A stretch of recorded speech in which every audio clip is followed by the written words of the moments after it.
I knew they were going to divorce my daughter the moment he opened the door and looked at me like I was a stain on his porch. I could smell the hostility before I crossed the threshold. Thick, sharp, deliberate. Funny how contempt travels faster than words. He didn't even wait for me to speak. "You're late," he said. His mother folded her arms. His father didn't bother hiding the disgust. I could have explained why, how that frail woman on the side of the road trembled as she flagged me down, how her car coughed its last breath on the shoulder of the highway.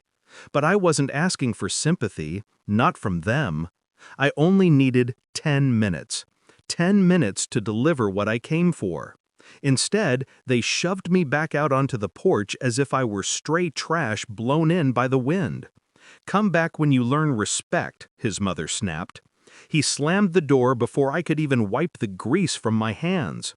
I stood there, breathing slow, the way I did when I realized the truth months ago, when their betrayal first cracked open beneath my feet. Back then, I trusted them. I welcomed him into our family, cooked for him, defended him when neighbors whispered. I mistook his politeness for gratitude. I mistook his parents' stiff smiles for acceptance. But rot hides under fresh paint, and theirs peeled slowly.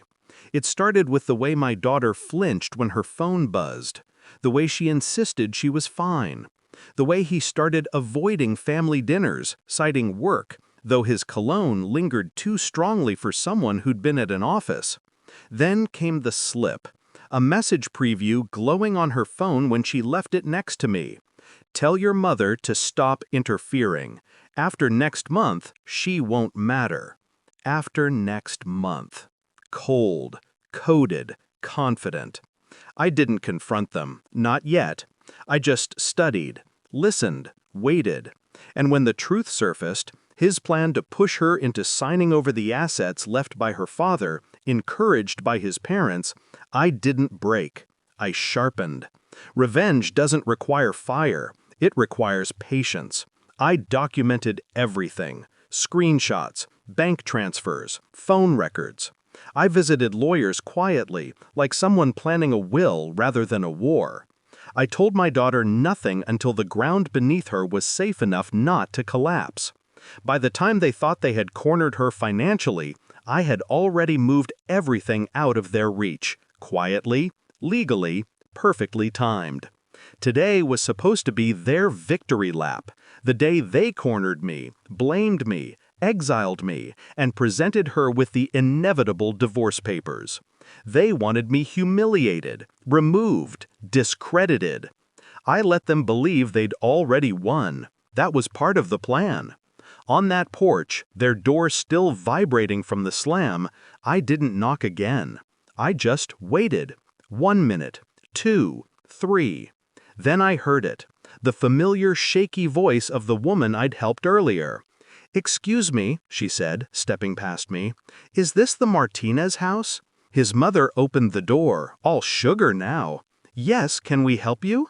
Her sentence died when the woman stepped inside without invitation, scanning the room like she owned the air. Because she did.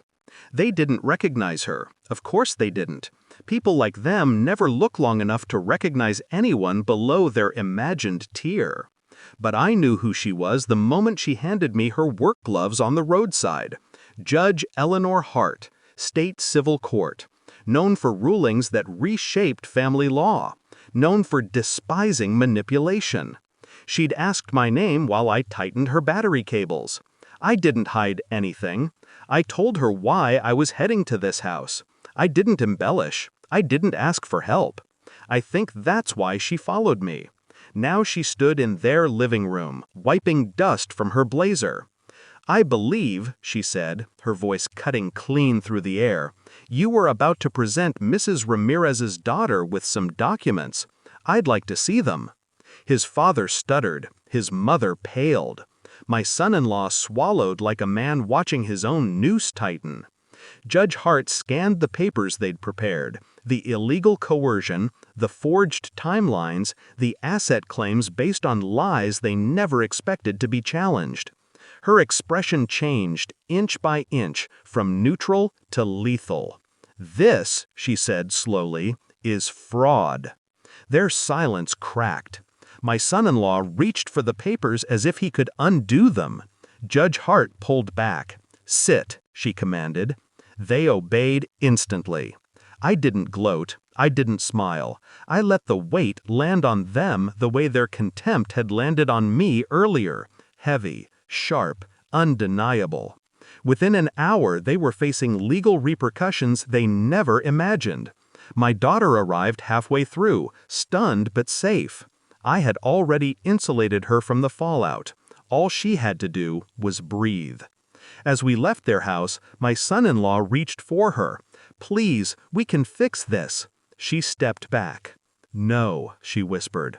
I didn't turn around. Some endings don't need an audience.